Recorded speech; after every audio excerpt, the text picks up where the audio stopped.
Welcome to Next Step News with Quinn. I'm Quinn. Today we got a video from PragerU. We have a video from Biden. We have a video from Tucker Carlson and an episode of You're Welcome with Malice. So let's see what they're about. Let's take that next step. Take the next step a little bit closer. Take the next step with Quinn. Take the next step, never stop learning.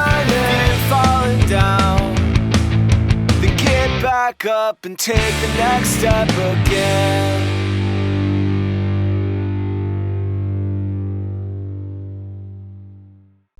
Okay, first up is PragerU. Have PragerU CEO Marissa Straight interviewing former Secretary of Education Betsy DeVos. And I'm actually close to the end of it, but I liked what they had to say here, and let's take a look. It's also a really important place for philanthropy because as these policies are being implemented, the more information that can be shared and the more access given to relevant and useful information when comparing and contrasting and finding that right fit, the better. And those are good areas for them to invest resources to help families find that and to help families, frankly, maybe start schools with another, handful of families as well. Hopefully more charter schools more charter schools, more, homeschool cooperatives. We've seen a lot of those.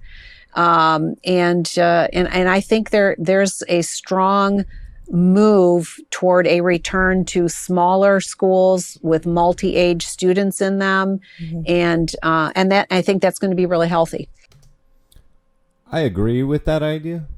It's actually the only time in this 1 hour interview that the idea of homeschooling parents getting together is brought up, because she was the former secretary of the Department of Education. So they literally just stuck with charter, private, public schools in the interview. So the link's in the description below. Check out that video from PragerU. The next video comes from God Ventures,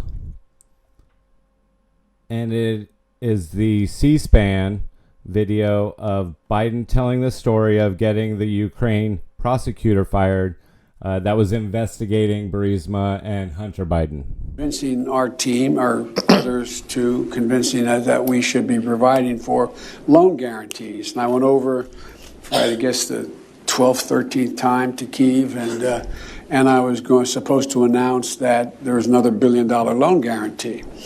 And I had gotten a commitment from Poroshenko and from Yatsenyuk that they would take action against the state prosecutor, and they didn't.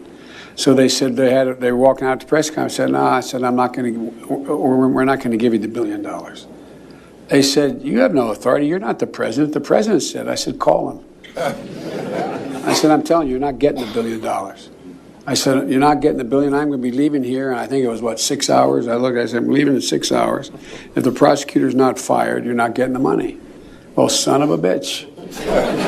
Got fired. And they put in place someone who was solid at the time. Well, So this video was back when President Biden was vice president.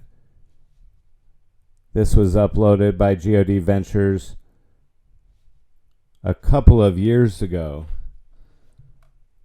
So my question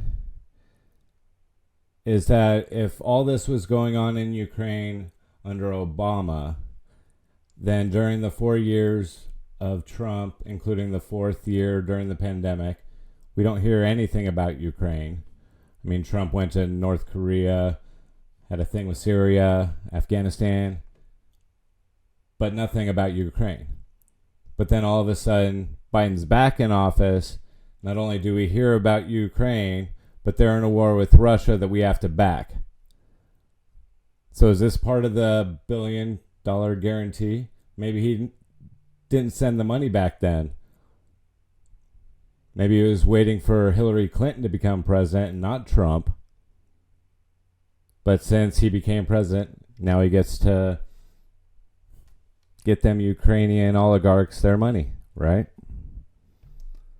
That's what I think. I mean, I got questions just like everybody else. I don't know for sure, but it seems all fishy to me. Speaking of which, going on with the election interference motif,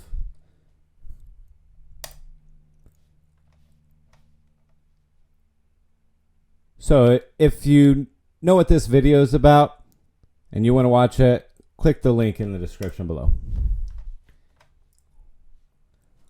Yeah, I decided I'm just not going to play any of it. But over on Michael Malice's channel, he interviewed Ethan Van Sciver, who knows quite a bit about what's going on with comics and comic book movies. And I found this part of the interview very interesting. Let's go ahead and check it out. Sure, yeah, like the Copyright Act of 1976 was implemented so that creative people like the Siegels and Schusters who created Superman and then sold it to DC Comics for $1,200, like in 1940 something, and people like Steve Ditko, the creators who basically handed multi-billion-dollar franchises off to Marvel and DC, and were definitely not, properly compensated. They'd have a chance to sue these companies and get the rights to these characters back. And it's working to some extent. It's working. They're winning these lawsuits. So DC Comics responded by changing Super. Yeah, so all the changes in comic book characters and the ones going in the movie, who knows what'll happen with the writer's strike, actor's strike. But I think a lot of the intellectual property out there's been copyrighted to death. Definitely doing YouTube, any copyright strikes you get. I guess if they'd make it a little bit easier to ask for permission at least. But then again, maybe there is an easier way and I don't. So please leave a comment below. Let me know. Because I'm sure there's some music and other copyrighted material that I wouldn't mind using. Promote what other people are doing, just like I'm doing this week.